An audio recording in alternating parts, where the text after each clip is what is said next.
우리가 붙잡을 것은 예수 이름밖에 없사오니 예수 이름 붙잡고 날마다 승리하여 주님이 공급하여 주시는 놀라운 은혜들을 체험하여서 요동치 않는 믿음을 갖게 하여 주시옵소서. 오늘도 주의 전에 나와 예배드리는 저희들 마음에 원하는 기도의 소원과 제목들이 응답되게 하시고 예배를 통하여 치료와 회복과 강건함의 놀라운 은혜가 넘치는 시간 되게 하소서.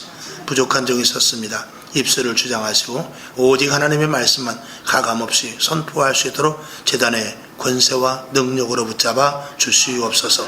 살아계신 예수님의 이름으로 간절히 기도하옵나이다. 아멘. 할렐루야. 네. 코로나 사태가 점점 확진자가 많아지고 있습니다. 예상했던 일이지만 준비한 사람들은 그래도 잘 감당을 할 것이고 설마 하고 준비하지 못한 사람들은 어려움을 당할 수도 있을 것입니다. 교회도 마찬가지로 철저하게 준비해서 그런 일들에 대해서 잘 대비하고 또 지혜롭게 대처해 나가야 될 것입니다. 모두가 하나가 돼서 저와 여러분 주님 오시는 그날까지 끝까지 교회를 지켜야 되고 또 교회를 상황과 환경에 관계없이 바른 교회, 하나님이 기뻐하시는 주님의 교회를 세워나가야 되는데 거기에 아주 올인을 해야 됩니다. 그래서 형편대로 되면은 교회 나가고 형편 안 되면 좀 쉬고 조금 내가 일이 있으면 딴 일 보고 이렇게 신앙생활하는 것은 하나님이 그 사람을 쓰실 수가 없습니다. 하나님이 쓰시려면 직장도 마찬가지입니다. 직장도 형편되는 대로 일하는 사람은 상사가 그 사람을 쓸 수도 없거니와 진급은 어림도 없는 이야기죠. 책임감을 가지고 변치 않는 그런 사명을 가졌을 때 무슨 일을 해도 할 수 있을 것입니다. 여러분에게 맡은 바 직무가 다 있습니다. 작든지 크든지 그 일에 최선을 다하여 하되 그냥 최선이 아니라 생명을 걸고 할 수 있기를 주님의 이름으로 부탁을 드립니다. 어느 농부가 비 올 것을 예상을 하고 1년 일기예보를 보니까 올해는 비가 많이 올 것 같다 라고 생각해서 올해는 농작물을 좀 대충 심어야 되겠다 이렇게 생각한다면 그 농부는 자격 없는 농부입니다. 만약에 우리도 이렇게 장사하시는 분이 계시면 장사를 하는데 어제도 안 팔리고 그제도 안 팔리고 며칠 전에도 안 팔리고 그랬으니까 오늘 대충 해야 되겠다. 그러면 장사하지 못합니다. 장사하는 사람은 오늘 새 마음을 가지고 오늘 어떤 손님이 올 것을 기대하면서 최선을 다해서 자기가 가진 그 재력, 지력 이 할 수 있는 모든 것들을 최선을 다해서 준비를 해놔야 되죠. 식당도 마찬가지가 아니겠습니까? 오늘 손님 몇 명 올지도 모르니까 대충 반찬 몇 가지만 해놓자. 이러면 그 식당은 결국 망할 수밖에 없습니다. 최선을 다해서 어제까지 했던 거 버리고 또 새 거 사다가 맛있게 어제보다 더 맛있게 할 수 없을까 그런 생각을 하면서 해야 결국은 그 가게가 식당이 잘 될 수밖에 없는 것이죠. 학생도 마찬가지입니다. 아무리 해봐야 난 1등 못한다. 그런 사람은 계속 실력이 떨어질 수밖에 없습니다. 언제든지 우리는 자기가 있는 자리에서 이 최선을 다하는 것이 중요합니다. 그러니까 내 자신을 스스로 내가 보고 내 자신을 내가 만들어서는 안 됩니다. 내 자신을 내가 스스로 나는 이러한 존재다라는 것에 대해서 내 스스로 내가 점수를 매기는 것이 아니라 내가 나를 보면서 나에게 후한 점수를 주시기 바랍니다. 왜? 우리는 나 혼자만의 삶이 아니라 하나님이 나를 도와주시기 때문에 그래요. 해도 되지 않는다? 이건 안 될 것이다. 이런 것들은 마귀가 우리를 인간의 존재, 하나님의 자녀의 존재를 아주 격화시키는 것밖에 되지 않기 때문에 그렇습니다. 잠언서 26장 13절을 한번 보겠습니다. 자, 잘 하시는 말씀이죠. 자, 말씀을 생각하면서 한번 보시기 바랍니다. 시작. 게으른 자는 길에 사자가 있다. 거리에 사자가 있다 하느니라. 아멘. 무슨 말씀인지 아시죠? 이 봄, 가을에는 일하기가 좋을 때입니다. 근데 봄, 가을이 놀러 다니기도 제일 좋을 때입니다. 그 날씨가 날씨가 봄, 가을 같이 좋을 때는 이 일하는 사람은 그때 열심히 일을 합니다. 근데 놀러 다니기 좋은 사람은 지금보다 놀기 좋을 때가 없다 해서 놀러 다니는 것입니다. 아침에 일어나니까 날이 꾸물꾸물해요. 야, 오늘은 해도 안 나고 땀도 안 나고 좋겠구나 하고 일하는 사람은 열심히 그 날을 좋은 날로 맞이합니다. 근데 이따가 비 올지도 모르는데 괜히 일 나갔다가 비 오면 어떡하지? 그렇게 생각하는 사람은 평생 아무것도 이룰 수가 없습니다. 신앙도 마찬가지죠. 같은 말씀이 있네요. 전도서 11장 4절을 한번 보겠습니다. 시작. 풍세를 살펴보는 자는 파종하지 아니할 것이요 구름을 바라보는 자는 거두지 아니하리라. 당연한 말씀입니다. 우리는 성경에서 1달란트 받은 자의 포기함을 봅니다. 2달란트, 5달란트 받은 자들이 최선을 다해서 일했어요. 근데 한 달란트 받은 자는 이거 1달란트 가지고 뭐해? 왜 나는 2달란트 안 주고 5달란트 안 주고 1달란트밖에 안 주는 거야? 난 이거 가지고 할 필요 없고, 뭐 하나님이 이거 아니라도 하나님은 돈도 많은 분인데, 뭐 하나님은 얼마든지 말씀 한마디면 뭐 천지를 창조하시는 분인데, 그리고 일을 안 했을 때 그는 악하고 게으른 종이라고 그랬어요. 오늘 여러분 1달란트를 받았다 할지라도 우리가 이제 개인적으로 말한다면 내가 정말 남들보다 특별한 기술도 없고 내가 남들보다 배운 것도 없고 내가 남들보다 잘하는 것이 없다 할지라도 저와 여러분에게 무엇이든지 할 수 있는 그런 근거는 다 있다라고 생각을 하시기 바랍니다. 어저께 우리 사모가 누가 그랬다고 그러더라? 입으로 그림을 그리는 사람이 있더만요. 입으로. 저와 여러분 그 상황에서 입으로 그림을 그릴 수 있겠어요? 손도 없고 발도 없으면 그냥 죽죠. 아예 죽어버려야지 그런 생각 안 하겠어요? 근데 그 사람은 입으로 그림을 그리는데 그림을 참 잘 그리더라고요. 처음부터 잘 그렸을까요? 입으로 그려봐야 또 발꼬락으로 그리는 사람도 있더라고요. 발꼬락으로 처음에 그렸을 때 그 사람이 좋은 멋진 그림을 그리기까지 하루 이틀 만에 됐을까요? 한 달, 2달, 적어도 최하 3년에서 5년을 했을 거예요. 몇 년 동안을 실패하고 어떨 때는 정말 집어 던지고 죽고 싶은 생각이 얼마나 났겠습니까? 그러나 발꼬락에다가 입에다가 붓을 물고 계속 그렸던 것입니다. 여기 계신 저와 여러분, 그 사람들보다 못한 게 뭐 있어요? 그 사람들보다 못한 게 뭐 있습니까? 얼마든지 그런 사람들보다도 얼마든지 무엇이든지 얼마든지 할 수 있는 존재들입니다. 포기한다는 것은 스스로 자기 자신을 격화시키는 거예요. 할 수 없다라고 말하는 것은 마귀가 우리 귀에다 대고 속삭이는 것입니다. 주님은 언제든지 우리에게 할 수 있다라고 말하고 있어요. 내게 능력 주시는 자 안에서 모든 것을 할 수 있다라고 사도 바울도 고백을 해요. 내가 약한 것이 문제가 아니라, 내가 힘이 없는 것이 문제가 아니라, 내가 지식이 없는 것이 문제가 아니라 하나님이 나와 함께 한다는 것을 느끼지 않을 때, 인정하지 않을 때 우리는 아무것도 못하는 것입니다. 그러니까 인생에 있어서 실패는 뭐냐? 무엇이든지 내가라고 들었으면 못하는 거예요.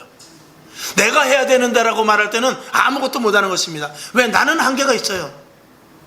내가 다른 사람보다 혹시 좀 똑똑하다 할지라도요, 나보다 더 똑똑하고 나보다 더 돈 많고 나보다 지략과 인맥이 있는 사람들이 얼마나든지 많이 있기 때문에 내가 하는 것은 따라가지 못할 벽에 언제든지 걸릴 수밖에 없습니다.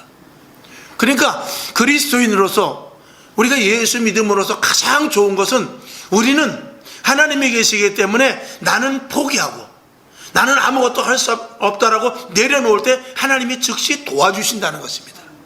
이것이 그리스도인으로서의 특권이에요. 그래서 우리가 예수를 믿을 때 제일 먼저 하는 것이 뭐냐면 세례받는 거예요. 세례받는다는 것은 물속에 들어가서 나를 죽여버리는 것 아니겠습니까? 나는 죽었어요. 그리고 누가 일으켜줍니까? 옆에서 전도사님과 장로님이 일으켜주세요. 목사님이 일으켜주세요. 그건 뭐냐? 주님께서 이제는 세우셔서 쓰시겠다라는 거예요. 그러니까 나는 언제든지 죽어 있어야지. 내가 살게 되면 그때부터는 하나님의 개입은 끝이라는 것입니다. 그러면 네 방법, 네 생각, 네 계획대로 해봐라 라고 하나님이 놔주시죠. 그리고 하다가 실패하고 결국은 이 특별히 주의 종들 가운데는 목회자가 된 여러분들 가운데 공통점이 하나는 뭐냐면 하다 안 돼서 온 분들이 많이 있습니다. 이것도 해보고 저것도 해보고. 교회 안에서도 마찬가지입니다. 믿음이 대개 보면 믿음이 좋으신 분들의 그 특징을 보면은 이것저것 해보다 다 실패한 사람들이에요. 왜 그렇습니까? 내가 없어질수록 하나님이 일하심이 많기 때문에 그렇습니다. 고린도후서 12장 10절을 한번 보죠. 자, 시작. 그러므로 내가 그리스도를 위하여 약한 것들과 능욕과 궁핍과 핍박과 곤란을 기뻐하노니 이는 내가 약할 그때에 곧 강함이니라. 아멘. 사도 바울은 언제든지 자기가 약하다고 생각할 때 하나님께서 역사하셨다는 것입니다. 내가 할 수 있다라고 할 때는 언제든지 번번이 실패했다는 것입니다. 근데 우리는 오늘도 언제든지 나를 망하게 하는 것은 나예요. 언제든지 망하게 하는 것은 나죠. 그러나 그 나를 처단시켜버리면 주님이 내 안에 오셔서 주님께서 일을 하시게 되는 것이 이 성경이 우리에게 요구하는 것입니다. 하나님은 오늘 성경 보면 자라나게 하시는 분이라고 그랬어요. 심는 이나 물 주는 이는 아무것도 아니라고 그랬어요. 그러나 또 이제 뒤에 읽어보면 아주 아무것도 아닌 것이 아니라 심는 이 물 준 이에게 그러나 하나님께서 상 주심은 있다라고 그랬어요. 자라나게 하시는 이가 하나님이시라는 것은 하나님은 모든 것의 주권자, 주관자라는 것입니다. 결과를 누가 가지고 계시느냐? 하나님이 가지고 계신다는 것입니다. 우리는 무엇만 하면 되는 것이죠? 심기만 하면 되는 것입니다. 우리는 무엇만 하면 됩니까? 물만 주면 되는 것입니다. 그리고 자라나게 하시는 그 주권은 하나님입니다. 농부가 자라나게 합니까? 농부가 거기다 대고 이렇게 어떻게 느립니까? 그렇지 않아요. 농부는 물을 주면 그 물 성분이 들어가서 자라나게 하시는데 아무리 물을 준다 할지라도 하나님이 자라나게 하시지 않으면 아무 소용이 없는 것입니다. 왜? 물에도 생명이 있고 식물을 작물에도 생명이 있고 모든 것들은 생명에서 생명으로 연결되는 것입니다. 그 생명이 있을 때 자라나게 되는 것입니다. 막대기 하나 심어놓고 거기 아무리 물을 주고 거기 아무리 거름을 줘봐야 막대기는 썩어서 없어지고 맙니다. 왜 그렇죠? 그거는 생명이 없기 때문에 그래요. 그 생명의 주인이신 하나님께서 모든 것들을 자라나게 하시고 멈추게도 하시는 하나님의 주권이 있다는 것입니다. 그 주권을 하나님 앞에 인정하는 것이 내가 죽고 주님이 모든 것들을 하실 수 있습니다. 이런 고백인 것입니다. 우리가 예수를 믿는 데 있어서 가장 중요한 것을 하나 놓치는데 뭐냐면 우리가 믿고 안 믿고 그걸 떠나서 하나님은 계시는 거예요. 그리고 우리가 하나님을 인정하고 안 하고를 떠나서 하나님은 존재하고 계시는 것입니다. 그러면 하나님이 하시는 일에 대해서 믿든지 안 믿든지 인정을 하든지 인정을 하지 않든지 간에 하나님의 존재는 분명히 계시는 것이거든요. 우리가 어떤 집념이나 어떤 집착이나 이런 것을 가지고 사회생활을 해서 나의 어떤 성공적인 일들을 해나가는 사람들이 있습니다. 엄청난 집착과 집념과 신념과 이것을 가지고 자기 스스로 마음속에 강함을 만들어서 어떤 일을 해나갈 수 있습니다. 그러나 하나님은 그런 분이 아닙니다. 하나님은 우리의 집념이나 우리의 집착이나 내 신념을 가지고 하는 것이 아니라 하나님의 존재를 인정할 때 하나님이 하시는 것입니다. 그 하나님은 우리의 형편과 사정을 아시고 우리의 앞길을 다 아시기 때문에 왜 아신다라고 말씀할 수 있냐? 하나님께서는 우리를 천에 하나 만에 하나 택해서 우리를 이미 아시고 부르셨고 우리의 형편과 사정을 아셔서 부르셨고 하나님께서만 우리의 앞길을 주장하고 계시기 때문에 모든 것들을 우리가 하나님께 맡기는 것이 편합니다. 하나님께 맡길 때 만약에 이스라엘 백성들이 온전히 하나님께 맡겼다면 그들은 광야를 40일이면 건너갔습니다. 그런데 그들의 고집과 그들의 생각과 그들의 계획과 그들의 과거에 대한 집착 이런 것들 때문에 그들은 40일이면 건너갈 광야를 40년이 걸리게 된 것입니다. 저와 여러분 오늘도 하루하나도 빨리 나를 내려놓고 하나님의 주권을 인정한다면 우리의 길은 하나님이 원하는 길로 그대로 갈 수 있을 것입니다. 한 영혼 한 영혼 불러주시는 것도 역시 하나님이 하시는 일이라고 말씀을 해요. 자, 고린도전서 1장 18절을 한번 보겠습니다. 자, 시작. 고린도전서 1장 18절 없나? 12장 그 다음 건 뭐죠?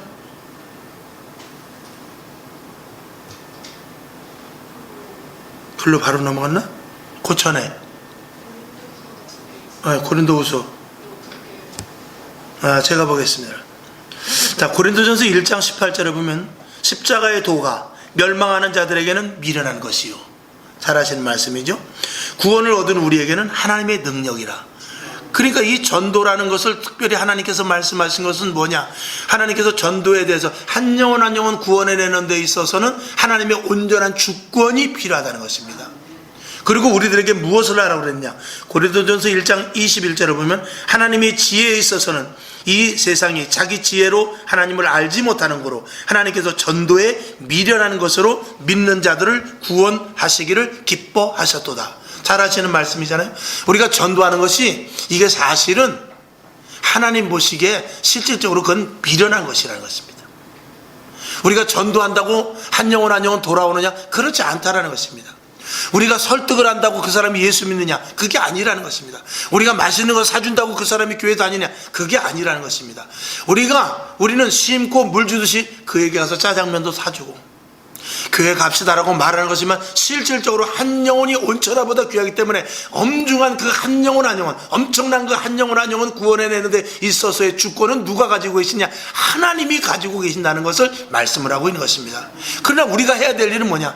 우리는 하나님이 명령하신 대로 듣든지 아니 듣든지 때를 얻든지 못 얻든지 복음을 전하는 것입니다. 왜 그렇게 시킵니까? 하나님이 그냥 일괄적으로 소급해서 전도를 하면 되는데 그렇게 하지 않는 것은 이 땅에 있어서 첫 번째는 믿음을 놓치지 않게 주의 일을 감당하게 하는 것이고, 두 번째로는 하나님 앞에 갔을 때 하나님께서 상급을 주시기 위함인 것입니다. 만약에 그런 것이 없으면 우리는 목회자가 필요 없습니다. 만약에 그런 것이 없으면 우리는 많이 기도할 필요 없습니다. 만약에 그런 것이 필요 없으면 주일마다 계속 나와서 저녁이고 새벽이고 나와서 예배 드릴 필요 없습니다. 왜? 똑같이 그냥 예수를 믿는 구원 하나 가지고 그냥 하나님 앞에 가면 끝나는 것입니다. 근데 누군 더 열심히 하고 누군 더 대충 믿습니까? 그런 아무런 열심히 하던 대충 믿던 그저 구원의 확신 하나만 가지고 그냥 천국을 단순히 간다면 하나님은 어딘가 모르게 불공평한 부분이 분명히 생길 수 있는 것입니다. 그리고 그런 신앙 가지고는 마귀가 우리를 넘어뜨리려고 하는 데 있어서 우리는 쓰러질 수밖에 없기 때문에 하나님의 이 일을 통해서 하나님을 체험하게 하시고 최선을 다하는 그 속에서 하나님을 만나게 하시며 성경 말씀을 끝까지 믿는 자에게 기적이 체험되게 하셔서 하나님 분명히 살아계신 증거로 말미암아서 우리에게 영역을 주셔서 하나님 분명히 살아계신 증거로 말미암아 이 땅에서 하나님의 자녀로서 온전히 살아가게 함과 동시에 그것도 감사한데, 이 땅에서 우리의 믿음을 잊어버리지 않게 하시는 그것도 감사한데 하나님 앞에 가서 상급까지 받게 해주시는 것이죠. 그러니까 하나님은 그 양면을 다 아시기 때문에 우리들에게 최선을 다해서 계속해서 심어라, 계속해서 물을 주라 라고 말씀을 하고 있는 것입니다. 그렇지 않으면 우리는 어떻게 되죠? 우리는 사단의 힘에, 사단의 영향에, 사단에 놀아나는데 우리의 그 구원 하나 가지고는 버팅길 수 있는 힘이 없다는 것입니다. 하나님이 우리에게 주신 구원에 대해서는 확실해요. 하나님은 언제든지 우리 구원받은 자를 영원히 놓치지 않습니다.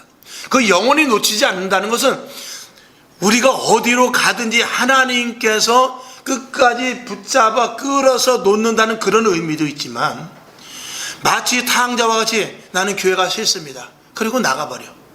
나는 교회에 시험 들었습니다. 그리고 나가버려. 나는 저 목사님 싫습니다. 그러고 싸우고 나가버려.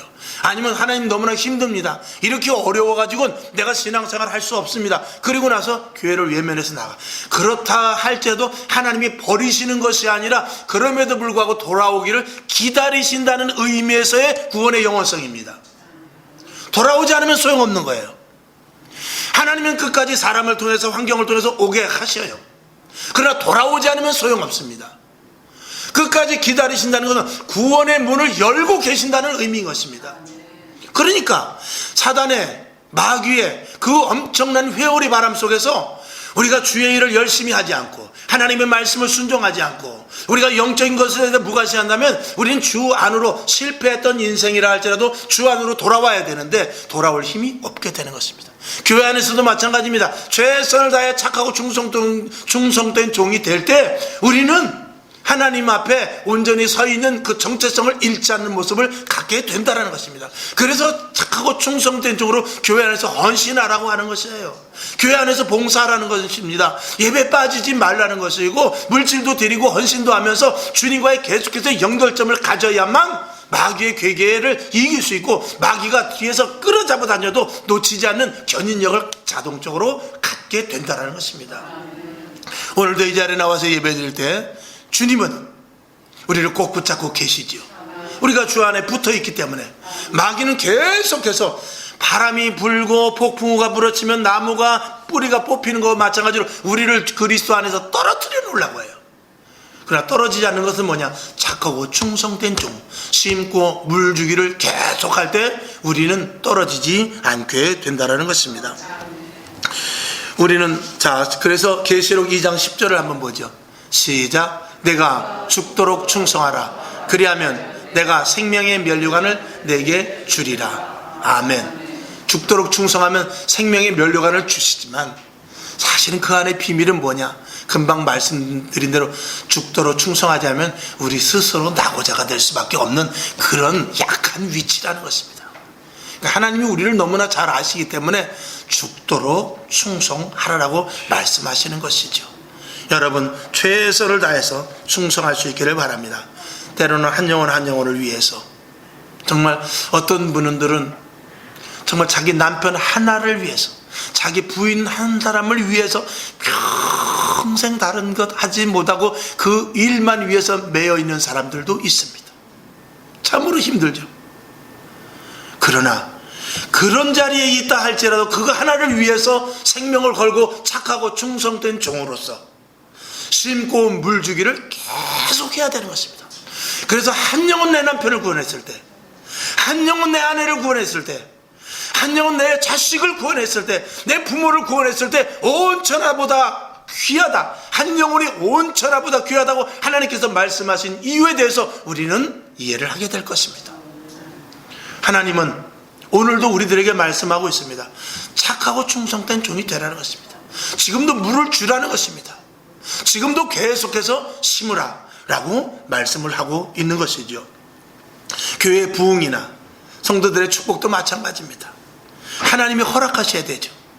하나님이 허락하시는 데 있어서 축복이라는 것은 하나님이 주시는 것도 있지만 하나님이 주시는 것을 뺏지 말아야 되는 부분들도 있습니다. 뺏기지 말아야 될 부분.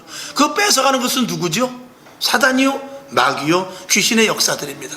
그러면 그런 것들을 뺏기지 않기 위해서 우리는 착하고 충성된 자리에 있어야 그것을 유지할 수 있다는 것을 우리가 포함할 수 있어야 돼요.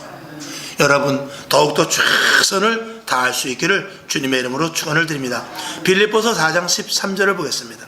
자 시작. 내게 능력 주시는 자 안에서 내가 모든 것을 할 수 있느니라. 아멘. 이 말씀을 그냥 우리가 외우는 말씀 정도가 아니라 외우되 이 말씀을 내 속에 집어넣어서 이 말씀 속에 내가 들어가, 이 말씀 속에 나를 집어넣어서 이 말씀이 하는 그대로 내가 따라갈 수 있기를 주님의 이름으로 축원을 드리는 것입니다. 사실은 성경에 보면은 착하고 충성된 종들이 많이 있죠. 그래서 많은 성경의 등장인물이 얼마나 많습니까? 그런데 거기 보면은 정말 단 한 줄 이름만 달랑 나와 있는 사람도 있습니다. 그런 사람이라 할지라도 또 혹은 성경에 기록되지 않는 사람들이 얼마나 많겠습니까? 빛도 없이 이름도 없이 생명을 걸고 교회를 지켜내고 믿음을 지켜내고 신앙을 전수하고 그리고 하나님 앞에 착하고 충성된 종으로서 증거를 삼기 위한 이들이 얼마나 많이 있었겠습니까? 저와 여러분도 그 자리 안에 들어가야 될 줄로 믿습니다. 찬송가 355장 부름받아 나선 이 몸이 있습니다. 요즘은 신학교에서 그게 금지곡이래요. 왜? 부름받아 나선 이 몸 어디든지 가오리까. 아골골짝 빈들에도 생명 걸고 간다는 것에 대해서 자신이 없다라는 것입니다. 그래서 그 찬송을 안 부른다는 거예요. 우스갯소리예요. 왜 그렇죠? 그만큼 이 시대는 머릿속에 지식으로 채워져 있고 하나님의 능력으로 살려고 하지 않기 때문에 찬송가 300 부름받아 나선 이 몸을 부를 자신이 없는 것입니다. 예전에는 그 찬송을 예배 때마다 불렀어요. 지금 안 부르는 찬송이 많지요. 성령 충만 같은 거. 이것은 다 내가 도사리고 있기 때문에 그래요. 예수도 내가 믿고 성경도 내가 골라서 축복도 내가 골라서 받고 이 나라는 존재 때문에 언제든지 하나님이 주권과 하나님의 높으심과 하나님의 일하심, 하나님이 주관자라는 것을, 생명의 주인이라는 것을 언제든지 우리가 잊어버리고 망각하기 때문에 하나님 중심이 아닌 내 중심으로 살기 때문에 그렇습니다. 언젠가도 말씀을 드렸죠. 교회 안에서는 인본 중심이면 큰일 납니다. 여러분 한 사람 한 사람이 훌륭해야, 여러분 한 사람 한 사람이 믿음이 있어야, 여러분 한 사람이 한 사람이 충만해야 교회가 세워집니다. 이게 그럴듯한 말이지만 아니라는 것이라고 말씀드렸어요. 저와 여러분 교회 안에 들어오면 교회 안에 흡수돼서 없어져 버려야지. 교회 안에서 내가 지금 장로님이 드러나고 교회 안에서 집사님이 드러나고 어떤 성도님이 드러나고 거기서 영향력을 갖게 될 때 그 교회는 하나님은 떠나버리시는 거예요. 지금 그런 교회가 얼마나 많습니까? 국회의원이, 시장이 교회 오면 좋습니까? 그 국회의원, 그 시장을 포함해 하나님의 말씀 속으로 집어넣을 수 있는 목회자가 영역이 되지 않으면 그 교회는 단언컨대 망합니다. 사상적으로 흔들릴 수밖에 없어요. 그리고 치우칠 수밖에 없습니다. 그래서 애지간한 영역을 가지고 그런 분들을 감당하기가 쉽지 않은데, 그걸 감당하기 위해서, 그럼 만약에 우리 교회에 구청장이 왔다, 신규로 등록을 했다, 그러면 저는 무지무지하게 이 영적인 파워에 대해서 생각을 해야 돼요. 그 사람을, 그 사상이 있고 자기의 배경이 있고 자기의 그 어떤 백그라운드가 있는데 그걸 배제하고 온전히 예수를 믿게 할 수 있을까요? 굉장히 어려운 일입니다. 그렇게 하지 못하면 교회는 왜 오냐?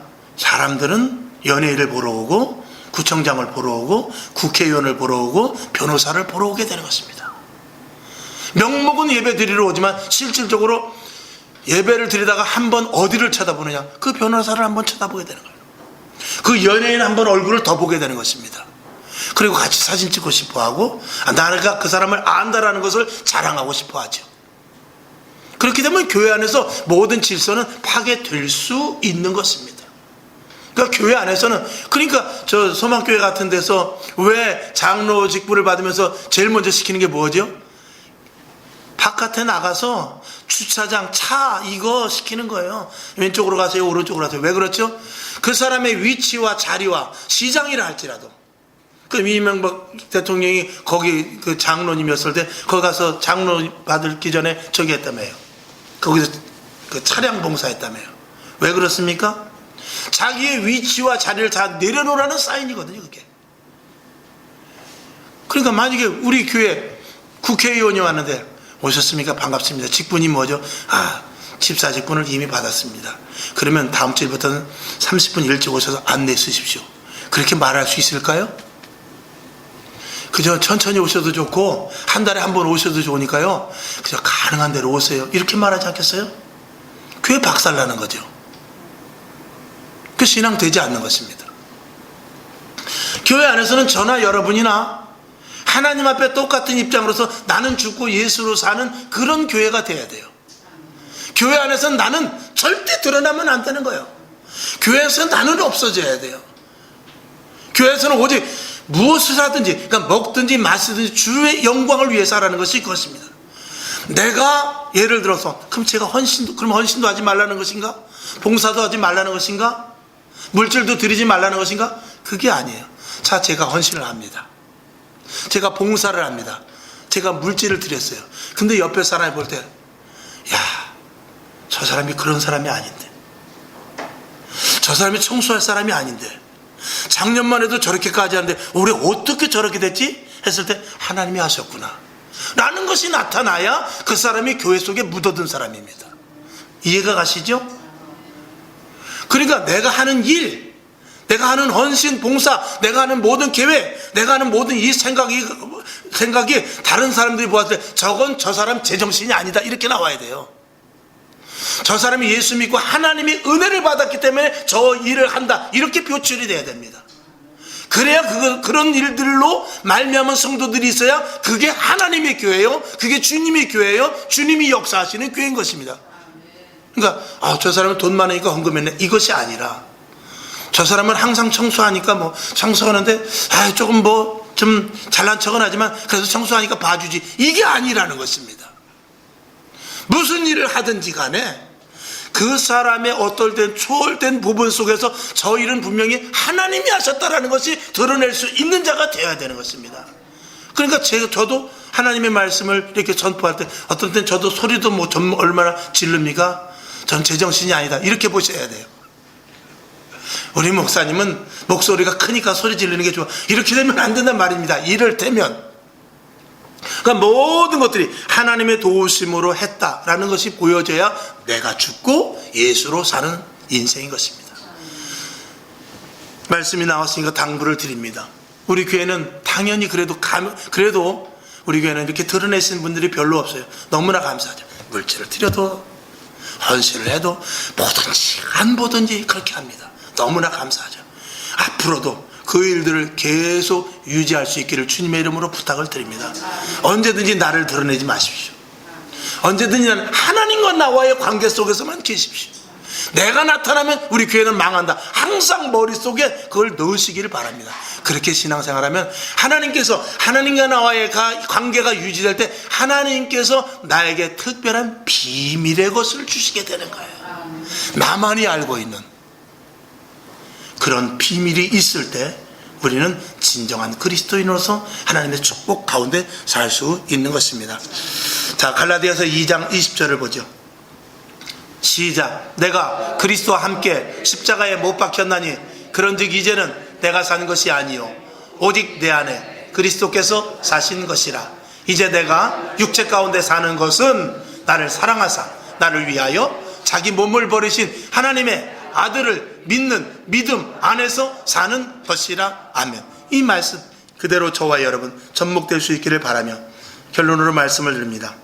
우리는 마지막 시대를 살아가면서 이제는 신앙에 오늘 착하고 충성된 종에 대해서도 말씀을 드렸고 심고 그리고 물 주는 것에 대해서 말씀하셨고 결정적인 목표 결과는 하나님이 하신다고 그랬어요.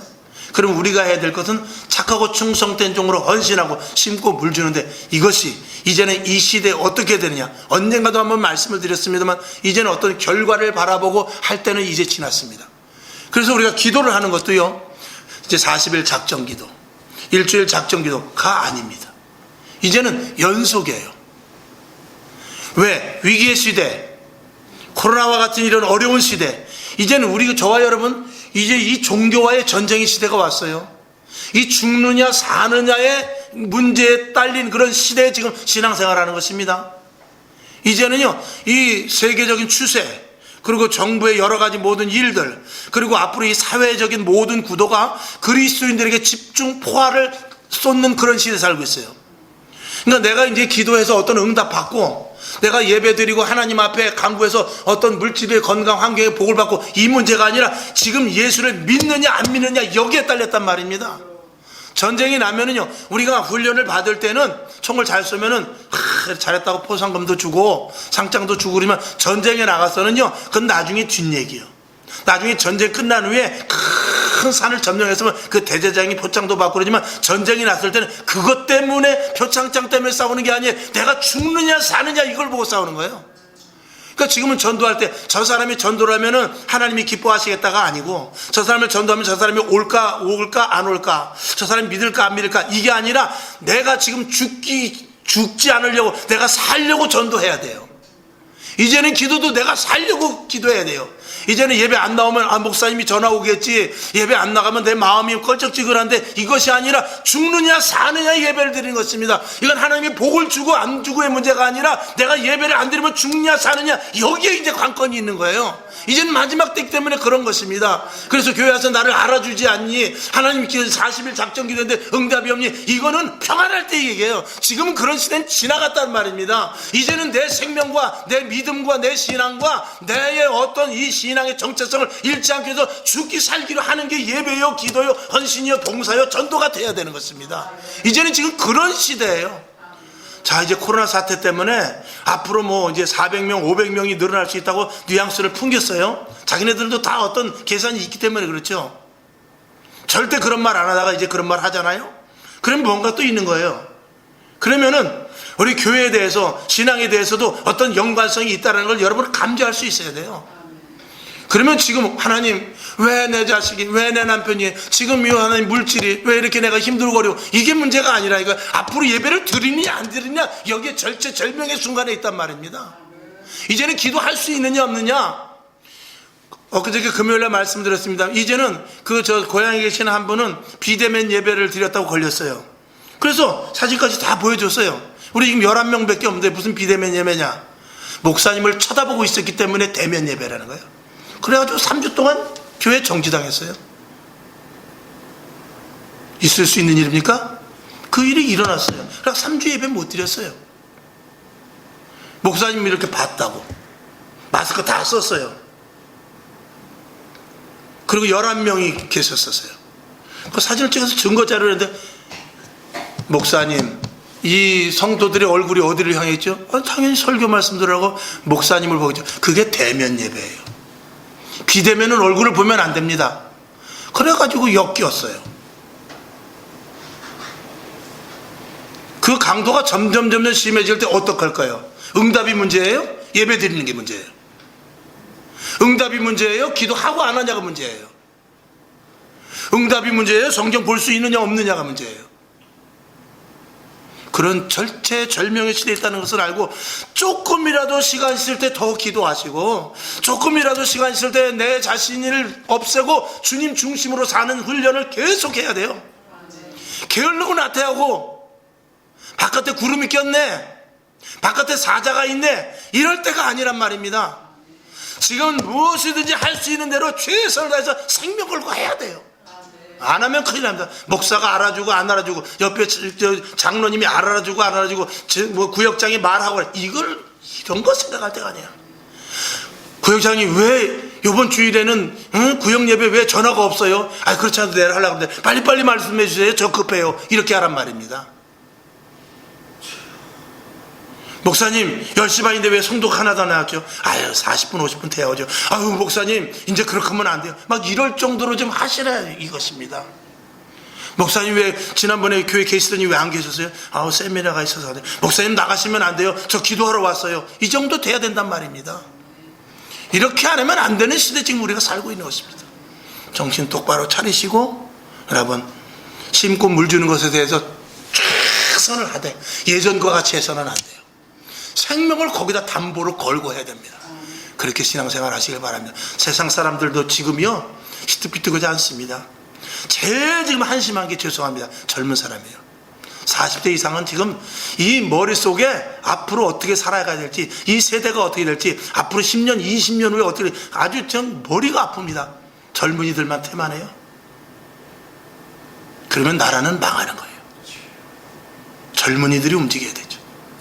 저와 여러분 영적으로 젊은이들이, 그런 젊은이들이 되면 안 돼요. 힘을 쓸 수 있고 능력을 발할 수 있는, 물론 젊은이들을 다 매도하는 것이 아니라 얼마나 열심히, 우리 딸도 열심히 해요. 이제 그런 시대, 점차 격차가 그렇게 되어 있단 말입니다. 여러분 자녀들을 위해서 기도하세요. 젊은이들을 위해서 기도하세요. 이 나라의 민족을 위해서 기도하되, 무엇을 걸고요? 생명 걸고 해야 돼요. 나는 죽는다 생각하고 기도해야 돼요. 나를 알아주는 기도는 이젠 끝났습니다. 그런 거 없어요. 다짐하시기를 주님의 이름으로 축원합니다. 기도하겠습니다. 하나님 아버지, 하나님만 자라나게 하시고 하나님만 결과를 가지고 계신 분입니다.